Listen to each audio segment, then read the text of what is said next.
नमस्कार दोस्तों, आपके अपने चैनल हमारे संस्कार में आपका बहुत बहुत स्वागत है।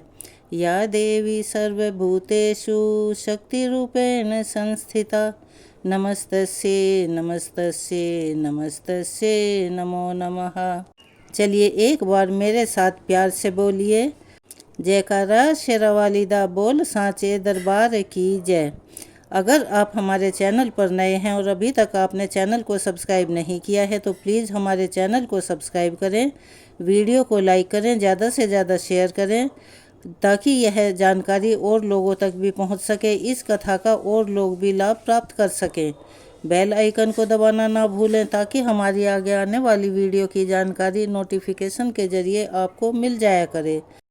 हमारे हिंदू धर्म और सनातन धर्म में नवरात्रि का विशेष महत्व है। इसे बहुत ही पवित्र माना जाता है। नवरात्रि के दिनों में माँ भगवती के 9 स्वरूपों की पूजा की जाती है।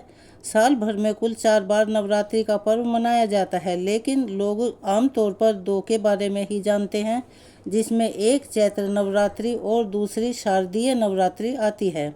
इनके अलावा 2 नवरात्रियाँ और आती हैं जो कि गुप्त नवरात्रि के नाम से जानी जाती हैं। तंत्र मंत्र की साधना में लगे रहने वाले लोगों के लिए गुप्त नवरात्रि बहुत ही महत्वपूर्ण होती हैं और पंचांग के अनुसार आषाढ़ महीने की नवरात्रि 6 जुलाई शनिवार से शुरू हो रही है और इसकी समाप्ति 15 जुलाई सोमवार को होगी। गुप्त नवरात्रि में 10 महाविद्याओं की पूजा 10 दिन तक की जाती है और इस बार 10 महाविद्याओं की पूजा करने के लिए पूरे 10 दिनों का समय प्राप्त होगा। इस बार आषाढ़ महीने के गुप्त नवरात्रि में माता रानी घोड़े पर सवार होकर आएंगी। माना जाता है कि जब भी माँ घोड़े पर सवार होकर आती हैं तो प्राकृतिक आपदा अधिक होती है। इसीलिए सभी लोगों की रक्षा के लिए, सभी के कल्याण के लिए इस बार माँ भगवती से आप सभी हाथ जोड़कर प्रार्थना अवश्य करें। इस बार गुप्त नवरात्रि की शुरुआत के दिन अमृत सिद्धि योग का निर्माण हो रहा है। गुप्त नवरात्रि के दिनों में पूरे 10 दिन तक बिना किसी को पता चले, यानी कि जो लोग व्रती होते हैं उन्हें पूरी तरह से गुप्त रहकर माँ भगवती के 9 रूपों और 10 महाविद्याओं की पूजा करनी चाहिए। इस दौरान व्रत रखने वाले भक्तों को अपने उपवास का किसी दूसरे को पता नहीं चलने देना चाहिए, तभी यह गुप्त नवरात्रि कहलाती है और इसका पूर्ण फल मिलता है। कहा जाता है कि गुप्त नवरात्रि के व्रतों को जितना अधिक गुप्त रखा जाए उतनी ही जल्दी सिद्धि या फिर मनोकामना की पूर्ति होती है। गुप्त नवरात्रि के पहले दिन महाविद्या माँ काली की पूजा की जाती है, दूसरे दिन महाविद्या तारा, तीसरे दिन महाविद्या त्रिपुर सुंदरी, चौथे दिन महाविद्या भुवनेश, 5वें दिन महाविद्या छिन्नमस्ता, 6ठे दिन महाविद्या माँ त्रिपुर भैरवी, 7वें दिन महाविद्या माँ धूमावती, 8वें दिन महाविद्या माँ बगलामुखी, 9वें दिन महाविद्या माँ मातंगी और 10वें दिन महाविद्या माँ कमला देवी की पूजा की जाती है। पहले दिन कलश की स्थापना की जाती है और वैसे कलश स्थापना करना सभी के लिए आवश्यक नहीं है। जो लोग कलश स्थापना करने में असमर्थ हैं, क्योंकि जब कलश स्थापना की जाती है तो ऐसे में आपके घर पर आने जाने वाले लोगों को आपके द्वारा रखे गए व्रत का पता लग जाता है। इसीलिए आपके घर में इस तरह की व्यवस्था हो कि कोई भी उस कमरे में ना जाए जहां पर आपने कलश स्थापित किया हुआ है। तब तो आप कलश की स्थापना कर सकते हैं, अन्यथा नहीं। तो आप बिल्कुल साधारण विधि से 10 दिनों में बिना कलश स्थापना किए भी पूजा कर सकते हैं और व्रत रख सकते हैं। इस बार कलश स्थापना के लिए शुभ मुहूर्त 6 जुलाई शनिवार को सुबह 5:11 से 7:26 तक रहेगा।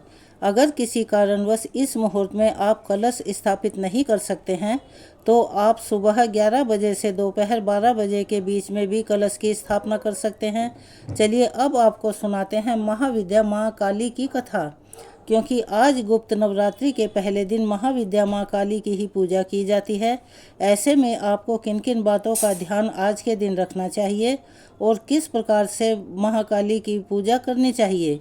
इसके अलावा यदि आज व्रत रखने में आप असमर्थ हैं तो आप सच्चे मन से पूरे 10 दिन तक महाविद्याओं की पूजा कर सकते हैं, तब भी आपको उतना ही फल मिलेगा। 10 महाविद्याओं के अलावा आप माँ भगवती के 9 स्वरूपों की पूजा भी इन दिनों में कर सकते हैं। सच्चे मन से की गई पूजा और सुनी गई कथा का पुण्य अवश्य ही प्राप्त होता है। पौराणिक कथा के अनुसार एक बार दारुक नाम के राक्षस ने ब्रह्मा जी को प्रसन्न करके उनसे वरदान प्राप्त किया और फिर देवताओं और ब्राह्मणों को प्रताड़ित करना शुरू कर दिया। फिर स्वर्गलोक पर भी अपना अधिकार कर लिया, जिसके बाद सभी देवता भगवान विष्णु और ब्रह्मा जी के पास गए। ब्रह्मा जी ने सभी देवताओं को बताया कि इस दुष्ट का संहार एक स्त्री ही कर सकती है। जिसके बाद सभी देवता भगवान शिव के पास गए और उन्होंने भगवान शिव को यह बात बताई कि जिसके बाद भगवान शिव ने माता पार्वती की ओर देखा। माँ पार्वती इस पर मुस्कुराई और अपना एक अंश भगवान शिव में प्रवाहित कर दिया। जिसके बाद भगवान शिव के कंठ से विष से उस अंश ने अपना आकार धारण किया। जिसके बाद शिव ने अपना तीसरा नेत्र खोल दिया। उनके इस नेत्र से विकराल रूप वाली माँ काली उत्पन्न हुई। माँ काली के ललाट में तीसरा नेत्र और चंद्र रेखा थी। माँ काली के भयंकर और विशाल रूप को देखकर देवता और सिद्ध लोग भागने लगे। जिसके बाद माँ काली का दारुक और उसकी सेना के साथ भयंकर युद्ध हुआ और माँ काली ने सभी का वध कर डाला। लेकिन माँ काली का क्रोध तभी भी शांत नहीं हुआ और माँ काली के इस क्रोध से अब संसार भी जलने लगा था। जिसके बाद भगवान शिव ने एक बालक का रूप धारण किया और शमशान में लेटकर रोने लगे। जिसके बाद माँ काली उन्हें देखकर मोहित हो गई। तब महाकाली का क्रोध भी शांत हो गया। यदि कोई भक्त गुप्त नवरात्रि के दिनों में माँ काली की पूजा करता है तो उसके ऊपर किसी भी प्रकार की आसुरी शक्ति का या कोई भी नकारात्मक शक्ति का असर नहीं होता। माँ काली की पूजा करने वाले व्यक्ति को रूप, यश, जय की प्राप्ति होती है। सभी सांसारिक बाधाएं समाप्त हो जाती हैं। माँ काली ने चंडमुंड का संहार किया था, इसीलिए इन्हें चामुंडा के नाम से भी जाना जाता है। माँ काली अपने गले में नरमुंडों की माला धारण करती हैं। इनके एक हाथ में खड्ग, दूसरे हाथ में त्रिशूल और तीसरे हाथ में कटा हुआ सिर होता है। माँ दुर्गा ने रक्त बीज के नाम के असुर का वध करने के लिए काली का अवतार धारण किया था। 10 महाविद्याओं में माँ काली प्रथम देवी है। गुप्त नवरात्रि में प्रथम दिन माँ काली की ही आराधना की जाती है। जो लोग तंत्र शक्तियाँ प्राप्त करना चाहते हैं उन्हें पहले दिन विशेष रूप से माँ काली की पूजा करनी चाहिए। जो लोग अपने शत्रु से बहुत परेशान रहते हैं उन्हें गुप्त नवरात्रि में महाकाली की आराधना करके व्रत भी रखना चाहिए। ऐसा करने से शत्रुओं से मुक्ति मिलती है। महाकाली की पूजा करने से अकाल मृत्यु का भय भी दूर हो जाता है। गुप्त नवरात्रि में 2 तरीके से माँ काली की पूजा की जाती है। जो लोग तंत्र विद्या हासिल करना चाहते हों वह लोग इस दिन माँ काली की तंत्र विद्या द्वारा उपासना करते हैं। कुछ लोग गुप्त नवरात्रि के पहले दिन सामान्य तरीके से माँ काली की आराधना करते हैं, जिससे उनके जीवन में सभी संकट दूर हो जाते हैं। और माँ काली को लाल रंग अति प्रिय है, इसीलिए आज के दिन माँ काली को आप लाल रंग की वस्तुओं का खास तौर पर गुड़ और अनार का भोग लगा सकते हैं। माँ काली की पूजा करने के लिए गुप्त नवरात्रि के पहले दिन ब्रह्म मुहूर्त में उठकर स्नान करने के बाद स्वच्छ वस्त्र धारण करें। एक चौकी पर गंगा जल छिड़क कर उसे शुद्ध कर लें। उस पर साफ कपड़ा बिछाकर अब घट की स्थापना करें। घट स्थापना करने के लिए मिट्टी, तांबे या स्टील के पात्र में जल भरकर चौकी पर रखें। उसके ऊपर एक नारियल को मौली और चुन्नी से लपेटकर कलश के ऊपर स्थापित करें। अब चौकी पर माँ काली की प्रतिमा या फिर तस्वीर की स्थापना करें। यदि आपके पास माँ काली की कोई प्रतिमा नहीं है तो आप माँ भगवती, माँ दुर्गा की तस्वीर या फिर प्रतिमा की भी स्थापना कर सकते हैं।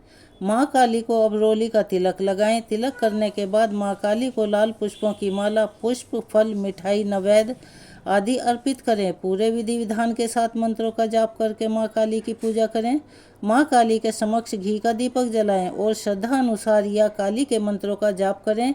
यदि आप करने में समर्थ हों और आपके पास इतना समय हो कि आप देवी कवच और अर्गला स्तोत्र का पाठ भी कर सकें तो करें, वो बहुत ही शुभ माना जाता है।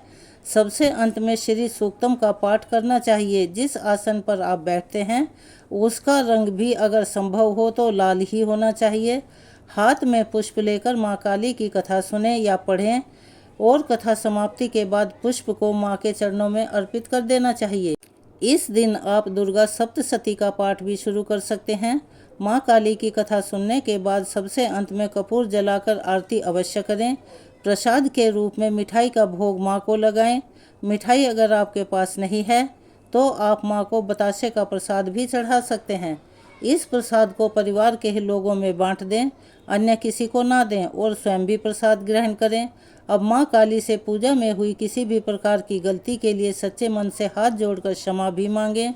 माँ काली के मंत्र हैं ओम ऐं ह्रीं क्लीं चामुंडाय विच्चये, ओम ऐं ह्रीं क्लीं। इन मंत्रों का जाप आप पूजा करते समय कर सकते हैं। सुबह और शाम सच्चे मन से माँ काली की इस प्रकार से पूजा आपको करनी चाहिए। शाम की पूजा में आप धूप दीप जलाकर माँ को फल या मिठाई का भोग अवश्य लगाएं और प्रसाद के रूप में ग्रहण करें। ध्यान रखें, जो लोग व्रत रखते हैं उन्हें पूरे 10 दिन तक केवल फलाहार करना चाहिए, अन्न का सेवन नहीं करना चाहिए। आप फलाहार में कुट्टू का आटा, लौकी, सिंघाड़े का आटा, जो आप नवरात्रि के बाकी दिनों में फलाहार करते हैं उसी तरह का फलाहार आप इनमें भी कर सकते हैं। नवरात्रि के पहले दिन माँ शैलपुत्री की पूजा भी की जाती है। माँ शैलपुत्री माँ भगवती का प्रथम रूप होती है। जो भी भक्त नवरात्रि के उपवास रखना चाहते हों वह इस दौरान माँ भगवती के 9 रूपों की पूजा हर दिन करके 9 रूपों की कथा भी सुन सकते हैं। तो अब आप जानिए माँ भगवती के प्रथम स्वरूप माँ शैलपुत्री की पूजा की विधि और कथा के बारे में। हिमालय की पुत्री होने के कारण ही इन्हें शैलपुत्री का नाम मिला था और शैलपुत्री के नाम से ही जाना जाता है। माँ शैलपुत्री का स्वरूप बहुत ही शांत सरल है। माँ शैलपुत्री के एक हाथ में त्रिशूल और दूसरे हाथ में कमल का पुष्प शोभायमान है। नंदी बैल पर सवार माँ शैलपुत्री को वृषरूढ़ा भी कहा जाता है और उमा के नाम से भी जाना जाता है। माँ शैलपुत्री के विषय में जानने से पहले उनके पुनर्जन्म की कथा सुनना अति आवश्यक है। दक्ष प्रजापति ब्रह्मा जी के मानस पुत्र थे और उनकी कई पुत्रियां थीं। सभी पुत्रियां गुणवती थीं, लेकिन दक्ष प्रजापति के मन में संतोष नहीं था। वे चाहते थे कि उनके घर में एक ऐसी पुत्री का जन्म हो जो सर्वगुण शक्ति संपन्न हो, सर्वविजयी हो। तब प्रजापति दक्ष ने एक ऐसी ही पुत्री के लिए कठिन तप करने लगे। तप करते करते जब बहुत दिन बीत गए तब भगवती आधा ने प्रकट होकर कहा, हे राजन, मैं तुम्हारे तप से अति प्रसन्न हूँ। मैं स्वयं पुत्री के रूप में तुम्हारे यहाँ जन्म लूँगी। मेरा नाम उस समय सती होगा। मैं सती के रूप में जन्म लेकर अपनी लीलाओं का विस्तार करूँगी। इस प्रकार माँ भगवती आद्या ने पुत्री रूप में दक्ष प्रजापति के यहाँ जन्म लिया। देवी सती प्रजापति दक्ष की सभी पुत्रियों में अलौकिक थी। उन्होंने बचपन में ही कई ऐसे अलौकिक कार्य कर दिखाए थे जिन्हें देखकर स्वयं दक्ष प्रजापति को भी आश्चर्य की लहरों में डूब जाना पड़ा था। जब सती विवाह के योग्य हो गई तो दक्ष को उनके लिए वर ढूंढने की चिंता होने लगी। उन्होंने श्री ब्रह्मा जी से परामर्श किया। ब्रह्मा जी ने कहा, देवी सती आधा का अवतार है और आधा आदि शक्ति और शिव आदि पुरुष हैं, इसीलिए सती के विवाह के लिए शिव ही योग्य हैं, उचित वर हैं। तब प्रजापति दक्ष ने ब्रह्मा जी की बात मानकर देवी सती का विवाह भगवान शिव के साथ कर दिया। अब देवी सती कैलाश पर्वत में जाकर भगवान शिव के साथ रहने लगी। हालांकि भगवान शिव दक्ष प्रजापति के दामाद थे, फिर भी एक ऐसी घटना घटी जिसके कारण दक्ष के हृदय में भगवान शिव के प्रति बैर और विरोध उत्पन्न हो गया। वह घटना कुछ इस प्रकार से थी कि एक बार श्री ब्रह्मा जी ने धर्म के निरूपण के लिए एक विशाल सभा का आयोजन किया था। सभी बड़े बड़े देवता सभा में एकत्रित थे और भगवान शिव भी एक और ध्यान मग्न बैठे हुए थे। सभा मंडल में प्रजापति दक्ष का आगमन हुआ। दक्ष प्रजापति के आगमन होते ही सभी देवता तो उठकर खड़े हो गए, किंतु उस समय 2 लोग खड़े नहीं हुए, ब्रह्मा जी और भगवान शिव। दक्ष प्रजापति ने ब्रह्मा जी के विषय में तो यह सोचा कि वे तो उनके पिता हैं, अगर नहीं खड़े हुए तो कोई बात नहीं, लेकिन शिव जी तो मेरे दामाद हैं, उन्हें तो मेरे सम्मान में उठकर खड़े होना चाहिए था। भगवान शिव तो ध्यान में मग्न थे। उन्होंने इस ओर ध्यान ही नहीं दिया कि सभा में कौन आया है और ना ही उन्होंने उठकर अपने ससुर को प्रणाम किया। तब दक्ष प्रजापति ने इसे अपना अपमान समझा। केवल इतना ही नहीं, उनके हृदय में भगवान शिव के प्रति ईर्ष्या की अग्नि जल उठी। अब वे उनसे बदला लेने के लिए उचित समय और अवसर की प्रतीक्षा करने लगे। भगवान शिव को तो किसी के मान और किसी के अपमान से भला क्या मतलब, वे तो सबको एक समान भाव से देखते हैं। उन्हें तो चारों ओर अमृत ही दिखाई पड़ता है। जहाँ अमृत होता है फिर वहाँ कड़वाहट और कसैलेपन का भला क्या काम। भगवान शिव कैलाश पर्वत में रात दिन राम राम कहा करते थे। एक दिन देवी सती के मन में जिज्ञासा उत्पन्न हुई। उन्होंने अवसर पाकर भगवान शिव से एक प्रश्न किया कि हे प्रभु, आप हर समय राम राम क्यों कहते रहते हैं? राम कौन है? तब भगवान शिव ने देवी को उत्तर दिया कि देवी, राम आदि पुरुष हैं, स्वयंभू हैं और मेरे आराध्य हैं, सरगुण भी हैं और निर्गुण भी हैं। किंतु देवी सती के कंठ के नीचे यह बात नहीं उतरी। वे तो भगवान शिव को ही सर्वोपरि समझती थी। वे सोचने लगी कि अयोध्या के राजा दशरथ के पुत्र श्री राम आदि पुरुष के अवतार कैसे हो सकते हैं। वे तो खुद आजकल अपनी पत्नी सीता जी के साथ वियोग में दंडक वन में उन्मत्त की तरह विचरण कर रहे हैं। वृक्ष और लताओं से उनको पता पूछते फिर रहे हैं। फिर अगर वे आदि पुरुष के अवतार होते तो क्या इस प्रकार आचरण करते? क्या वे आसानी से सीता जी का पता नहीं लगा लेते, उन्हें पा नहीं लेते? अब देवी सती के मन में श्री राम की परीक्षा लेने का विचार उत्पन्न हुआ। अब देवी खुद सीता जी का रूप धारण करके दंडक वन में जा पहुंची और श्री राम जी के सामने प्रकट हो गई। भगवान श्री राम ने सती को देवी सीता के रूप में देखा तो कहने लगे, माते, आप अकेले यहाँ वन में कहाँ घूम रही हैं? भोलेनाथ कहाँ हैं? भोलेनाथ तो नजर नहीं आ रहे हैं। भगवान श्री राम के ऐसा पूछने पर अब तो देवी सती से कोई भी उत्तर देते नहीं बना। वे तुरंत ही अदृश्य हो गई और मन ही मन पश्चाताप करने लगी कि उन्होंने तो व्यर्थ ही राम पर संदेह किया। देवी सती को अपना रूप बदलकर श्री राम के पास गई थी, फिर भी श्री राम ने उन्हें पहचान लिया। अब यह सोचकर देवी सती वापस कैलाश पर्वत पर गई। वे भगवान शिव को इस विषय में कुछ भी बताकर नहीं गई थी। जब भगवान शिव ने उन्हें कैलाश पर्वत पर वापस आते देखा तो कहने लगे, सती, आपने सीता जी के रूप में श्री राम की परीक्षा लेकर बिल्कुल भी अच्छा नहीं किया। सीता जी तो मेरी आराध्या हैं और तुम मेरी अर्धांगिनी कैसे रह सकती हो? इस जन्म में हम और तुम पति और पत्नी के रूप में नहीं मिल सकते। शिवजी का यह कथन सुनकर देवी सती को बहुत दुख पहुंचा, लेकिन अब क्या हो सकता था? शिवजी के मुख से निकली हुई बात असत्य कैसे हो सकती थी? इसके बाद शिवजी समाधि में लीन हो गए। देवी सती दुख और पश्चाताप की लहरों में डूबने लगी। उन्हीं दिनों देवी सती के पिता कनखल में बहुत बड़ा यज्ञ कर रहे थे।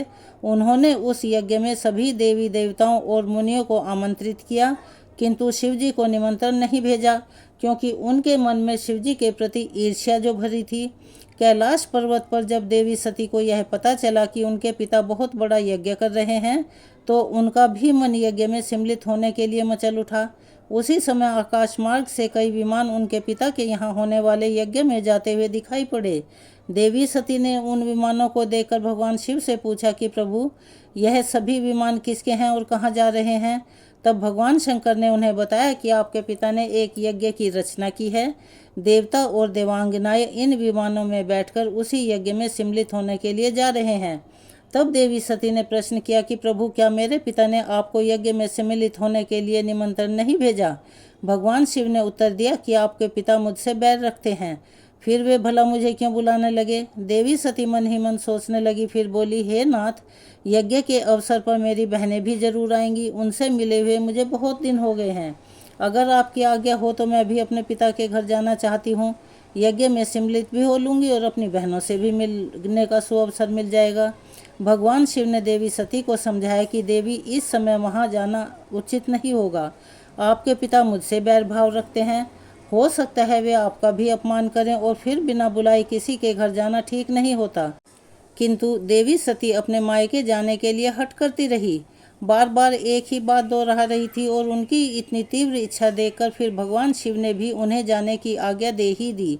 उनके साथ ही अपना एक गण भी भेज दिया जिसका नाम वीरभद्र था। देवी सती वीरभद्र के साथ अपने पिता के घर गई, किंतु वहां पर किसी ने भी उनसे प्रेम पूर्वक व्यवहार नहीं किया और उन्हें आता देखकर उनका सत्कार भी नहीं किया। दक्ष ने भी उन्हें देखकर कहा कि तुम यहाँ पर क्या मेरा अपमान कराने आई हो? अपनी बहनों को तो देखो, वे किस तरह से सुंदर अलंकारों और वस्त्र आभूषणों से सुसज्जित हैं। तुम्हारे शरीर पर तो केवल बागंबर है। तुम्हारा पति शमशानवासी और भूतों का नायक है। वह तुम्हें बागंबर छोड़कर भला और दे भी क्या सकता है? दक्ष के ऐसा कहने से देवी सती के हृदय में पश्चाताप का सागर उमड़ पड़ा। अब वे पश्चाताप करते हुए सोचने लगी कि उन्होंने यहाँ आकर तो बिल्कुल भी अच्छा नहीं किया। भगवान तो ठीक ही कह रहे थे कि बिना बुलाए पिता के घर भी नहीं जाना चाहिए, लेकिन अब क्या हो सकता है? अब तो मैं आ ही गई हूँ। पिता के कड़वे और अपमानजनक शब्द सुनकर भी देवी सती मौन ही रही। फिर वे उस यज्ञ मंडप में गई जहाँ सभी देवता और ऋषि मुनि बैठे हुए थे और यज्ञ कुंड में धू धू करके जलती हुई अग्नि प्रज्वलित हो रही थी। उस अग्नि में आहुतियां डाली जा रही थी। देवी सती ने यज्ञ मंडप में सभी देवताओं के तो भाग देखे, किंतु भगवान शिव का भाग नहीं देखा।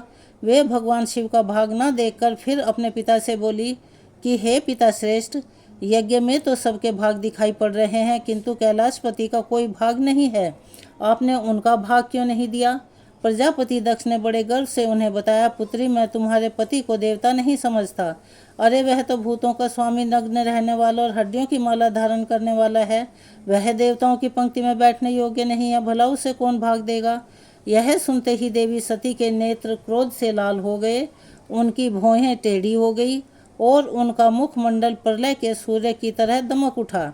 उन्होंने पीड़ा और अपमान के तिलमिलाते हुए कहा, मैं इन शब्दों को कैसे सुन रही हूँ, मुझे धिक्कार है। देवताओं, तुम्हें भी धिक्कार है। तुम भी उन कैलाशपति के लिए इन शब्दों को भला कैसे सुन पा रहे हो, जो मंगल के प्रतीक हैं और क्षण मात्र में संपूर्ण सृष्टि को नष्ट करने की शक्ति रखते हैं। वे मेरे स्वामी हैं। नारी के लिए उसका पति ही स्वर्ग होता है। जो नारी अपने पति के लिए अपमानजनक शब्दों को सुनती है, कहती है या किसी दूसरे को कहते हुए नहीं रोकती, उसे नरक में जाना पड़ता है। पृथ्वी सुनो, आकाश सुनो और देवताओं तुम भी सुनो। मेरे पिता ने मेरे स्वामी का अपमान किया है। मैं अब एक क्षण भी जीवित नहीं रहना चाहती। देवी सती अपने इन वचनों को समाप्त करते हुई देखते देखते यज्ञ के कुंड में कूद पड़ी। जलती हुई आहुतियां, उनके साथ उनका शरीर भी जलने लगा। यज्ञ मंडप में खलबली मच गई, हाहाकार मच गया। देवता उठकर खड़े हो गए। वीरभद्र यह सब देखकर क्रोध से कांप उठे और वे उछल उछल कर यज्ञ का विध्वंस करने लगे। यज्ञ मंडप में भगदड़ मच गई। देवता और ऋषि मुनि भाग खड़े हुए। वीरभद्र ने देखते ही देखते प्रजापति दक्ष का मस्तक काट कर फेंक दिया और यह समाचार कैलाश पर्वत पर विराजमान भगवान शिव को भी पता चला। सुनते ही वे प्रचंड आंधी की तरह कनखल जा पहुँचे। देवी सती के जले हुए शरीर को देखकर भगवान शिव अपने आप को भूल गए। देवी सती के प्रेम और उनकी भक्ति ने भगवान के मन को व्याकुल कर दिया था, उन शंकर जी के मन को व्याकुल कर दिया था जिन्होंने काम पर भी विजय पाई थी और जो सारी सृष्टि को नष्ट करने की अक्षमता रखते थे। वे देवी सती के प्रेम में खो गए, बेसुध हो गए। फिर भगवान शिव ने उन्मत्त की तरह देवी सती के जलते हुए शरीर को कंधे पर रख लिया और वे सभी दिशाओं में भ्रमण करने लगे। भगवान शिव और देवी सती के इस अलौकिक प्रेम को देखकर पृथ्वी जहाँ की तहाँ रुक गई, हवा रुक गई, जल का प्रवाह ठहर गया। यहाँ तक कि देवतागण भी अपनी अपनी सांसें थामकर इस भयानक और दारुण दृश्य को देखने लगे। सृष्टि व्याकुल हो गई। सृष्टि के सभी प्राणी त्राहिमाम करने लगे। भयानक संकट उपस्थित देखकर सृष्टि के पालक भगवान श्री हरि आगे बढ़े। वे भगवान शिव की बेसुधी में अपने चक्र से देवी सती के एक एक करके अंगों को काट काट कर गिराने लगे।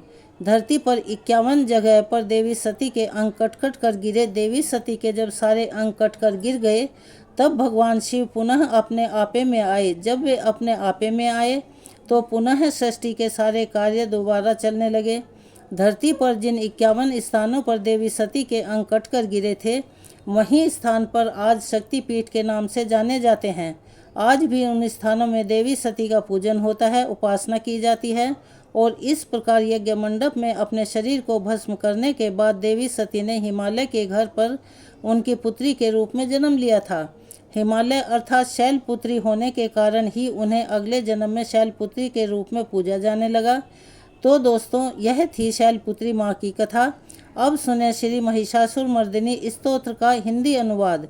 हिमालय राज्य की पुत्री हे गिरिजा देवी, विश्व को आनंदित करने वाली देवी, नंदी गणों द्वारा पूजित गिरि श्रेष्ठ विंध्याचल के शिखर पर निवास करने वाली देवी, अपनी लीला से भगवान श्री विष्णु को प्रसन्न करने वाली, इंद्रदेव के द्वारा नमस्कृत भगवान नीलकंठ की पत्नी, विश्व में विशाल कुटुंब वाली और विश्व को संपन्नता देने वाली, हे महिषासुर का मर्दन करने वाली भगवती, अपने बालों की लता से आकर्षित करने वाली पर्वत की पुत्री, आपकी जय हो, जय हो, जय हो।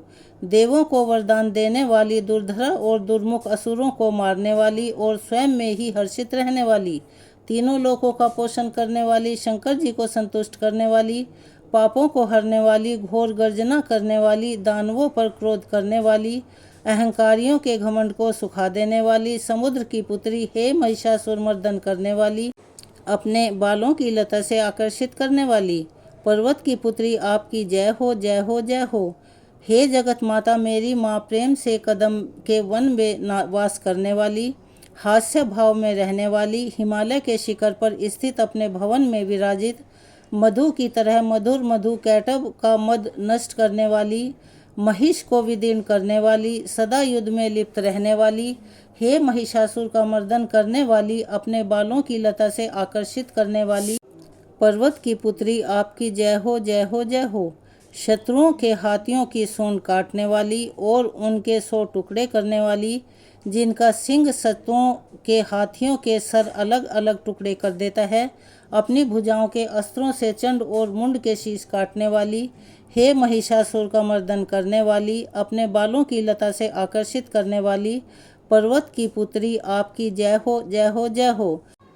रण में मदमत शत्रुओं का वध करने वाली, अजर अविनाशी शक्तियां धारण करने वाली, प्रमर्थनाथ अर्थात शिवजी की चतुराई जानकर उन्हें अपना दूत बनाने वाली, दुर्मति और बुरे विचार वाले दानव के दूत के प्रस्ताव का अंत करने वाली, हे महिषासुर का मर्दन करने वाली, अपने बालों की लता से आकर्षित करने वाली, पर्वत की पुत्री, आपकी जय हो, जय हो, जय हो। शरणागत शत्रुओं की पत्नियों के आग्रह पर उन्हें अभय दान देने वाली, तीनों लोकों को पीड़ित करने वाले, दैत्यों पर प्रहार करने योग्य त्रिशूल धारण करने वाली, देवताओं की दुंदुभी से दुमदुम की आवाज़ ध्वनि को सभी दिशाओं में व्याप्त करने वाली, हे महिषासुर का मर्दन करने वाली, अपने बालों की लता से आकर्षित करने वाली, पर्वत की पुत्री, आपकी जय हो, जय हो, जय हो। मात्र अपनी हुंकार से धूम्रलोचन राक्षस को धूम्र अर्थात धुएं के समान भस्म करने वाली, युद्ध में कुपित रक्त बीज के रक्त से उत्पन्न अन्य रक्त बीजों का रक्त पीने वाली, शुंभ और निशुंभ दैत्यों की बलि से शिवजी और भूत प्रेतों को तृप्त करने वाली, हे महिषासुर का मर्दन करने वाली, अपने बालों की लता से आकर्षित करने वाली, पर्वत की पुत्री, आपकी जय हो, जय हो, जय हो।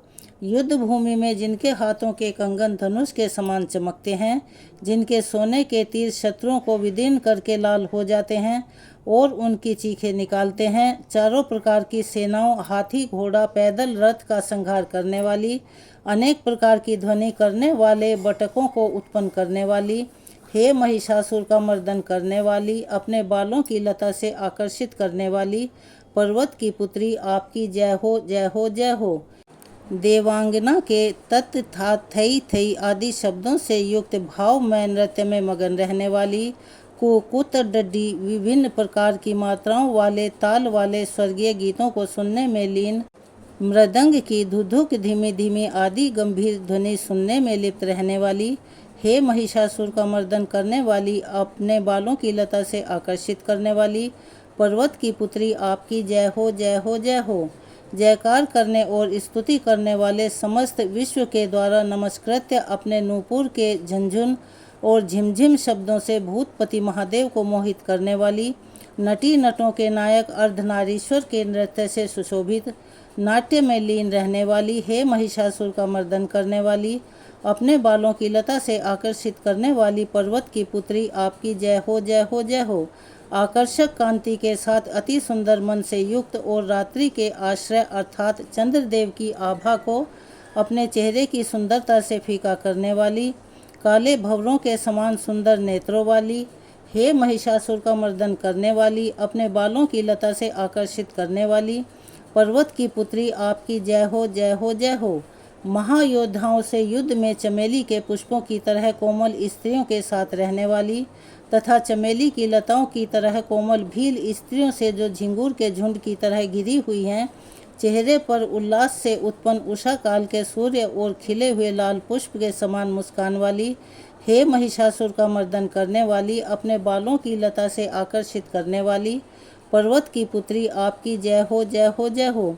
जिसके कानों से लगातार मद बहता रहता है, उस हाथी के समान उत्तेजित, हे गजेश्वरी, तीनों लोकों के आभूषण रूप सौंदर्य शक्ति और कलाओं से सुशोभित, हे राजपुत्र, सुंदर मुस्कान वाली स्त्रियों को पाने के लिए मन में मोह उत्पन्न करने वाली, मनमत की पुत्री के समान, हे महिषासुर का मर्दन करने वाली, अपने बालों की लता से आकर्षित करने वाली पर्वत की पुत्री आपकी जय हो, जय हो, जय हो।